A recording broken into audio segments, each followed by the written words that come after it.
Many people who have experienced narcissistic, psychopathic, or sociopathic abuse experience suicidal ideation. Just this feeling that you don't really care if you live or die. You don't really care if you get hit by a truck or a train or if something happens to you. And it's so important that you reach out for professional help if this is happening with you. This is a subject that people might have shame talking about, but I just want to reiterate that many people who get out of these relationships or who are still in the trauma bond or who are in these relationships experience these thoughts, these feelings, and you are not alone if you are going through this. And I think some of the reasons for it is, one, you feel you're so invalidated because this is covert abuse. It is hidden abuse. People cannot see it.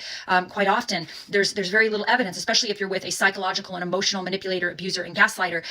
Nobody sees what's happening, right? You probably didn't even see what was happening. You may not have even known that you were being abused, right? It's so subtle. It's so manipulative. It's so under the radar. And this person, typically, if they're the covert, they look nice. The world thinks that they're just a lovely person, right? So here you are feeling like you're dying and you're being abused. You're suffering from brain fog. You have a trauma bond and you have somebody who is literally, I consider them like soul vampires. I mean, they are sucking your soul. They're feeding on your emotions, whether negative or positive.